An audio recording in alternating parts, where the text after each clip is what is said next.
జావేద్ గారిని మాట్లాడాల్సిందిగా కోరుతా ఉన్నాం. Respected, distinguished people on the dais and the presiding dignitary, Justice Chandrakumar Sahab,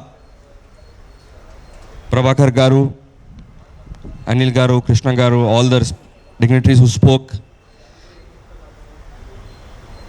As a young activist, it was so heartwarming for me to see such distinguished people speak on perhaps the most important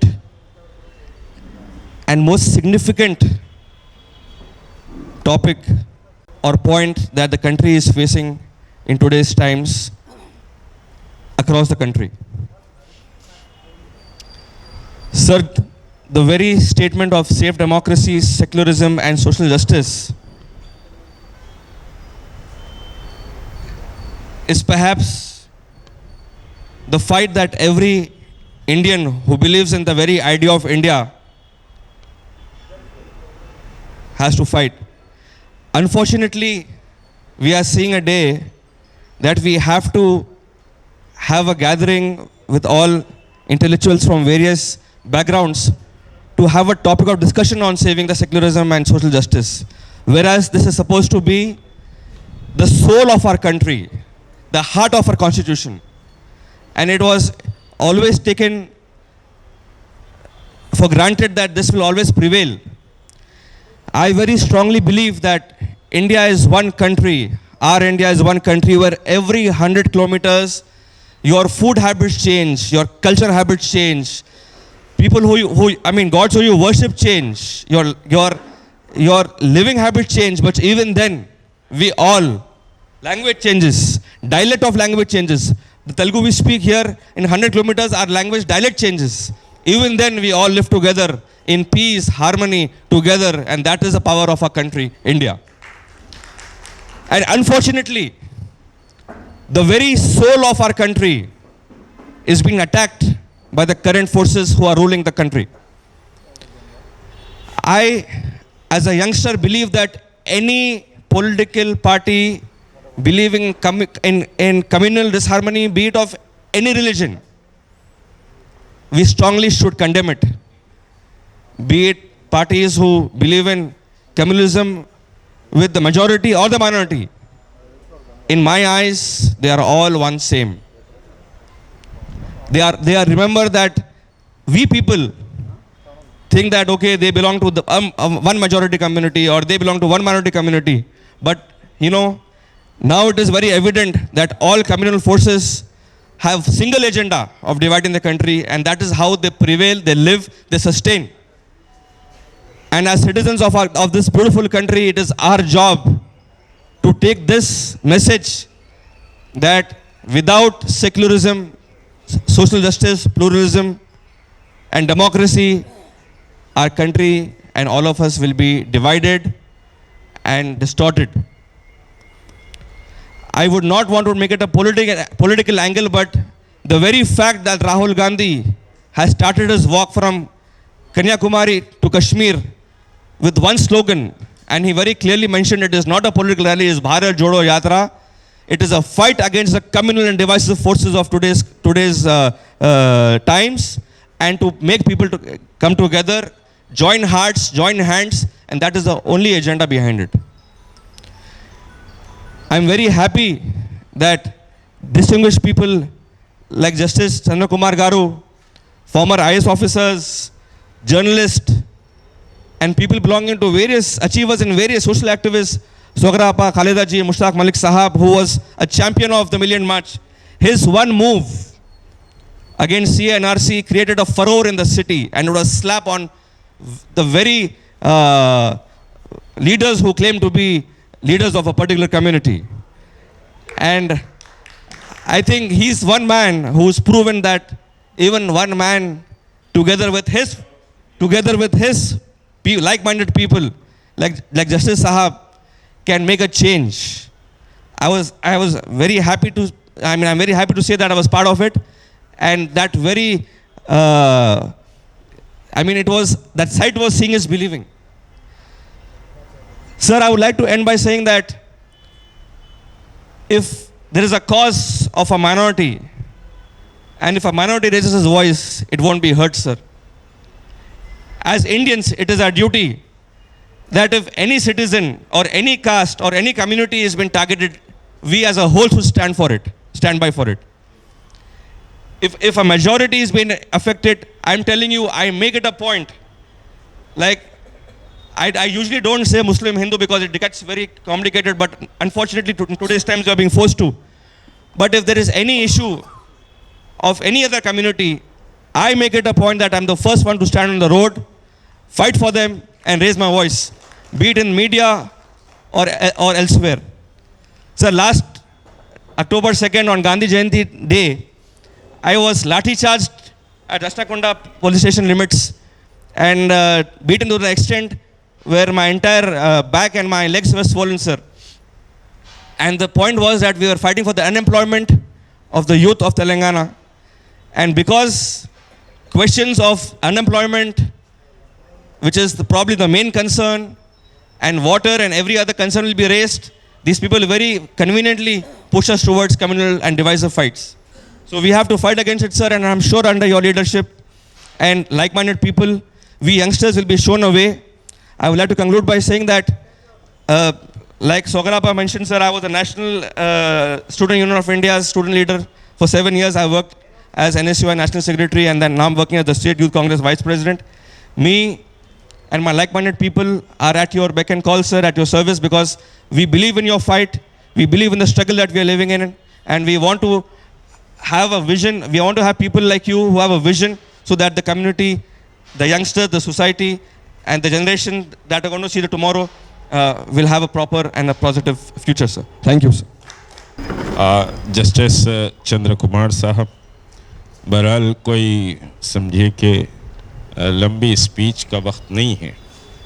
अभी हमारे youngster और समझिए कि fighter Aamir Javed साहब ने कहा कि power, दरअसल इस कंट्री का जो मेन पावर है वो पावर ये है कि हम सब यहाँ बैठे हुए हैं. डाइवर्सिटी मेन पावर है हमारा. प्यार और मोहब्बत इस कंट्री का सबसे बड़ा पावर है, और आज उसको समझिए कि डैमेज करने की कोशिश की जा रही है. बहुत बड़े विजन के साथ चंद्र कुमार साहब ने समझिए कि ये काम शुरू किया है. परसों भी एक मीटिंग समझिए कि हुई थी, तो बहरहाल हम टोटली उसको सपोर्ट करते हैं. सवाल ये है कि इस मुल्क का गद्दार कौन है. अभी आपने अपनी स्पीच में कहा कि कौन गद्दार है, तो गद्दार तो वो हैं जो बीबीसी रिपोर्ट को बैन कर रहे हैं, और इस मुल्क से मोहब्बत करने वाले तो वो हैं जो समझिए कि आपस में मोहब्बत और प्यार की बात कर रहे हैं. गद्दार वो हैं जो पुलवामा के अटैक को कैश करके आज पावर में बैठे हुए हैं. तो गद्दार वो हैं. और इस मुल्क में आज भी अगर हम गौर करें तो प्यार और मोहब्बत और समझिए कि एक दूसरे के मज़ाहिब का एहतराम, एक दूसरे के फेथ और बिलीफ को रिस्पेक्ट करने का माहौल आज भी ज़िंदा है, और उस पर काम करने की ज़रूरत है. अभी ऐसा नहीं है कि टोटल आरएसएस के कंट्रोल में कंट्री चले गया है. आरएसएस की उस आइडियोलॉजी से लड़ाई की ज़रूरत है, और बीजेपी के पॉलिटिकल विजन के ख़िलाफ़ लड़ाई की ज़रूरत है. और चंद्र कुमार साहब ने कम्युनलिज्म, फैशिज़म और डेमोक्रेसी और कॉन्स्टिट्यूशन को बचाने के लिए जो मूवमेंट शुरू किया है, बहरहाल हम उसके साथ खड़े हुए हैं. हर समझिए कि लम्हा और हर वक्त हम ठहरे हुए हैं, और इसको बड़े स्ट्रेंथन करने की ज़रूरत है. इसको बहुत स्ट्रेंथन करने की ज़रूरत है. परसों भी मैंने एक बात कही थी कि हम कॉर्नर मीटिंग्स करें, और कॉर्नर मीटिंग ऐसे लोकेलिटीज़ में करें जहाँ मिक्स गैदरिंग, जहाँ समझिए कि हिंदू, मुसलमान, सिख, ईसाई ऐसे लोग रहते हैं, वहाँ हम कॉर्नर मीटिंग करें. वहाँ लोगों को एड्रेस करें कि ये मुल्क कितना अजीम है और इसके लिए कुर्बानियाँ किस किस ने दी हैं. सब ने कुर्बानियाँ दी. कोई इस मुल्क की आज़ादी में पीछे नहीं रहा सिवाय आरएसएस के। जो आज पावर में है वो आज़ादी के ख़िलाफ़ समझिए कि बात करते थे, वो माफ़ीनामे लिख के देते थे। जहाँ तक मुसलमानों को टारगेट करने की बात है, एक बात आखिरी में कहते हुए अपनी बात ख़त्म करूँगा कि इस मुल्क में मुस्लिम कम्युनिटी वो कम्युनिटी है जिसके समझिए कि रिलीजियस हेड्स ने अंग्रेज़ों के ख़िलाफ़ धर्म युद्ध की लड़ाई का ऐलान किया था। अंग्रेज़ों को भगाने के लिए इस मुल्क के रिलीजियस हेड्स ने धर्म युद्ध का ऐलान किया था, और धर्म युद्ध का ऐलान अंग्रेज़ों के ख़िलाफ़ किसी और कम्युनिटी ने नहीं किया, वो मुस्लिम कम्युनिटी ने किया था। और उसकी सज़ा बहुत बड़ी समझिए कि सज़ा मिली। बहुत से रिलीजियस हेड्स को फांसी दी गई, बहुत से रिलीजियस हेड्स को काले पानी की सज़ा मिली, और ये जो आज पावर में बैठे हुए हैं वो काले पानी की सज़ा से बचने के लिए समझिए कि लेटर्स लिखकर वापस आए हैं। तो ये मुल्क मोहब्बत का मुल्क है। हर किसी ने इस मुल्क को बचाने और इस मुल्क को आगे बढ़ाने के लिए मोहब्बतों के साथ स्ट्रगल किया है। आज उन मोहब्बतों को तोड़कर इस मुल्क के कॉन्स्टिट्यूशन को, इस मुल्क की डेमोक्रेसी को और इस मुल्क की मोहब्बतों को ख़त्म करने की कोशिश की जा रही है। ये लड़ाई हर इलाके से, हर ज़बान से, हर कल्चर से, हर रिलीजियस फेथ से समझिए कि साहब को साथ लेकर ये लड़ाई लड़नी चाहिए। तो मेरा अपना सजेशन, मैं परसों भी चंद्र कुमार साहब को बोला था कि हम कॉर्नर मीटिंग्स को समझिए करें, या फिर एक समझिए कि हम पहले हैदराबाद को टारगेट अगर करना चाहते हैं तो एक होल डे हम एक बड़े समझिए कि रैली की टाइप में उसका नाम जो भी सजेस्ट करें, पूरे शहर में कॉर्नर मीटिंग्स को ऑर्गेनाइज किया जा सकता है। एक सद्भावना, एक मोहब्बत की फ़िज़ा कम से कम शहर में पैदा की जा सकती है। फिर हर डिस्ट्रिक्ट में ये काफ़िला जाए, 15-20 कारों का एक काफ़िला किसी भी लोकेलिटी में जाएगा तो लोग अट्रैक्ट भी होंगे, और तमाम कम्युनिटी को हम इनवाइट भी करें तो उससे समझिए कि एक पावरफुल मैसेज जाएगा। Thank you very much. వేదనంచిన పెద్దలు జస్టిస్ చంద్రకుమార్ గారు, టైం లేదు కాబట్టి అందరికి కూడా ఉద్యమ వందనాలు తెలియజేస్తూ, ఈ దేశంలో నిజంగా రాజ్యాంగం అమలు అవుతుందా అంటే ఒక సీనియర్ పార్లమెంట్ సభ్యుడు నాకు చెప్పిన విధానం ఎందుకంటే పార్లమెంట్లో వాళ్ళు పోతే రాజ్యాంగం అమలు అవుతుందా కాదా అనే దాని మీద 2% అమలు జరుగుతున్నది, 98% రాజ్యాంగంలో జరుగుతలేదనేది నగ్న సత్యం. ఇది దేవేందర్ గౌడ్ గారు చెప్పింది. నేను ఎందుకంటున్నంటే రాజ్యసభలో కానీ లేకుంటే పార్లమెంట్లో కానీ చట్టసభల్లో ఉన్నప్పుడు మనం టీవీలలో చూస్తూ ఉంటాం ఎట్లుంటుంది రాజ్యాంగం, ఇట్లనే ఉంటుందా అని అనుకుంటాం. చట్టసభల మీద రాజ్యాంగం మీద ప్రమాణ స్వీకారం చేసి, అంటే అన్ని వ్యవస్థల మీద ప్రమాణ స్వీకారం చేసి రాజ్యాంగాన్నే తుంగలో దొక్కుతున్నారు. అంటే ఎట్లయిపోయిందంటే ఇప్పుడున్న పౌరులకు రాజ్యాంగం అంటేనే తెలియదు. ఒక డిమాండ్ను ప్రధానంగా మనం అన్ని పార్టీలు కానీ లేకపోతే కలిసి వచ్చే ప్రజా సంఘాలు కానీ భారత రాజ్యాంగాన్ని పాఠ్యపుస్తకాల్లో పెట్టుకుంటే ప్రశ్నించే తత్వం పెరుగుతుంది. ప్రశ్నే లేకపోతే రాజ్యాంగం ఏడకండి అమల్మెంట్ అయితే మనకు తెలియదు కదా. సపోజ్ ఈ రాష్ట్రంలో రావడానికి ఆర్టికల్ 3 నుండి వచ్చింది కదా, కానీ రాజ్యాంగంలో పొందుపరుచున్నారు.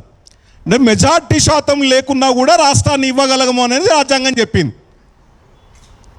కానీ రాజ్యాంగం అమలుమెంట్లో ఈరోజు రాష్ట్రం వచ్చినా, తెలంగాణ రాష్ట్రం వచ్చినా పాలకులు ఏమన్నారు? నీళ్ళు ఇస్తాం, నిధులు ఇస్తాం, నియామకాలు ఇస్తాం. ఇంకో ఆయనేమో భారత్ జోడోని పెట్టిండు, వీళ్ళేమో బీజేపీ ఆర్ఎస్ఎస్ వాళ్ళేమో భారత్ ఏక్తా హిందూ దేశంగా మార్చుదామని చెప్తా ఉన్నారు. కానీ ఈ భారతదేశం ఇంట్లో ఏమైనా రాజ్యాంగంలో ఉందా? ఇది రాజ్యాంగ పరిధిలో రావాల్సిన మేనిఫెస్టో రావాలి వాళ్ళకి. ఏ పార్టీ అయితే మేనిఫెస్టోలో పెట్టి అది రాజ్యాంగబద్ధంగా చేయాల్సిన అవసరం మన ప్రజా సంఘాలుగా మనం తీర్మానం చేయాల్సిన బాధ్యత చంద్రకుమార్ మీదను మన మీద అందరి మీద ఉందని తెలియజేస్తా ఉన్నాను. ఈరోజు 15 లక్షల రూపాయలు ఇస్తా అని చెప్పి ఓట్లు దండుకున్నాడు మోడీ గారు. మళ్ళీ ఇంతవరకు 8 సంవత్సరాల పాలనలో 15 లక్షల రూపాయలు రాలేదు. కేసీఆర్ కూడా అన్నాడు 3 ఎకరాల దళితులకు భూమి ఇస్తాము, నీళ్ళు ఇస్తాం, నిధులు ఇస్తామని అని అన్నారు. ఏడొచ్చి ఇంకోటి ఏంటంటే బయటి దేశాలకు పోయిన వాళ్ళు ఆ మోడీలు అంటే ఈయన కాదు, ఇంకో మోడీలు వాళ్ళ రాష్ట్రం నుండే పోయిన వాళ్ళు దొంగలు. మళ్ళీ దొంగలు బ్లాక్ మనీ తెచ్చి మనకు 15,000 రూపాయలు 15 లక్షల రూపాయలు ఇస్తానని ఇంతవరకు గతి లేదు, అతి లేదు.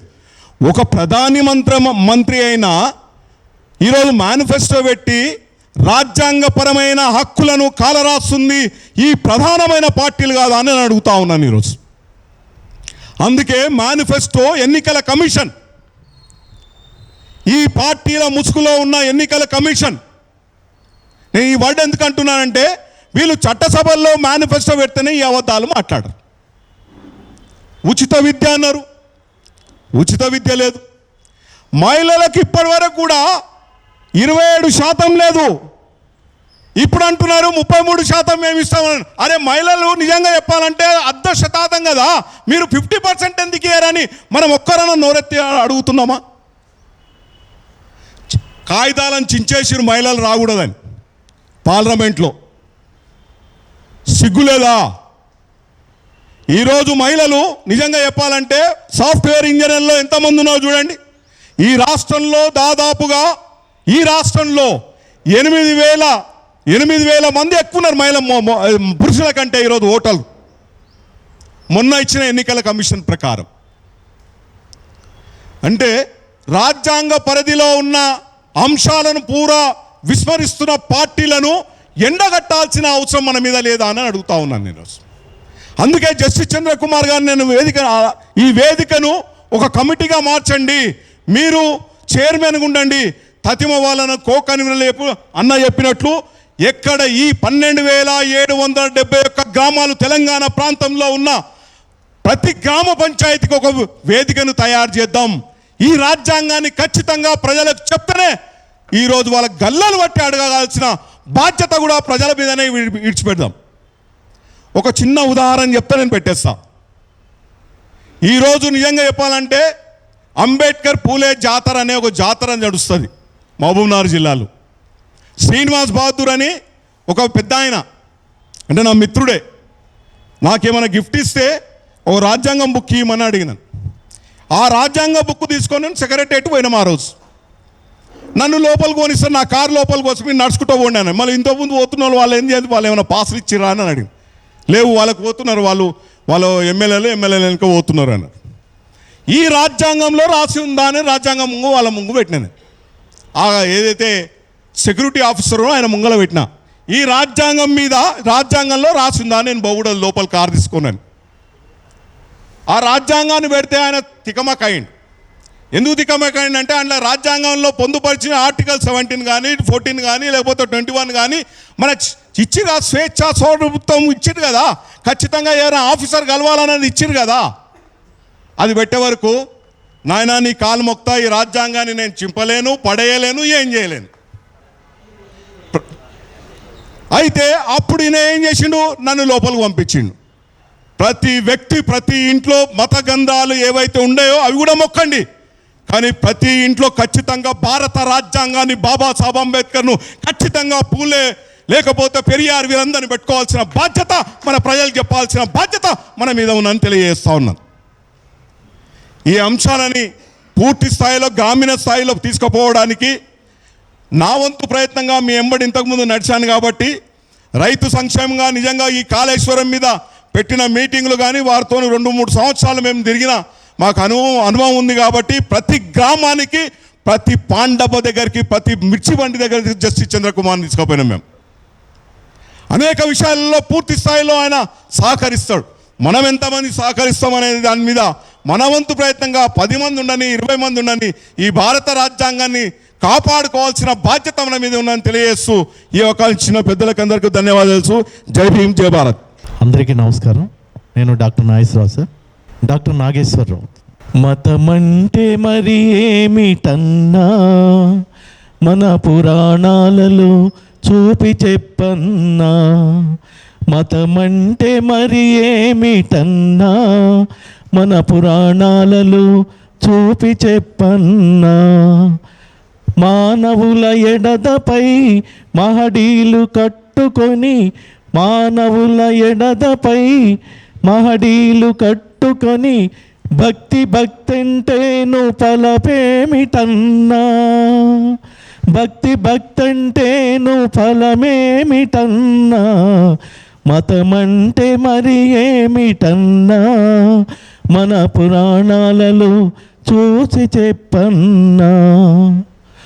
పొద్దస్తమానన్ను పాడు కుట్రలు చేసి, పొద్దస్తమానమ్ము పాడు కుట్రలు చేసి, రామ రామ అంటే రక్తి ఏదన్నా. రామ రామ అంటే రక్తి ఏదన్నా.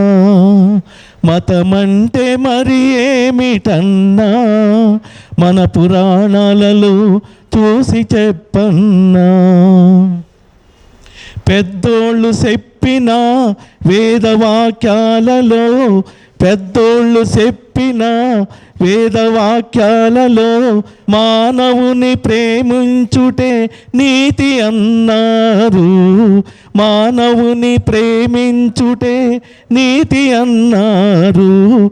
మతమంటే మరి ఏమిటన్నా మన పురాణాలలో చూసి చెప్పన్నా. మనసు శుద్ధిగా ఉంటే మాధవుండన్నారు. తీరు సరిగా లేక దేవుడే కాదన్నారు. మతమంటే మరి ఏమిటన్నా మన పురాణాలలో చూసి చెప్పన్నా. మన పురాణాలలో చూసి చెప్పన్నా. ధన్యవాదాలు.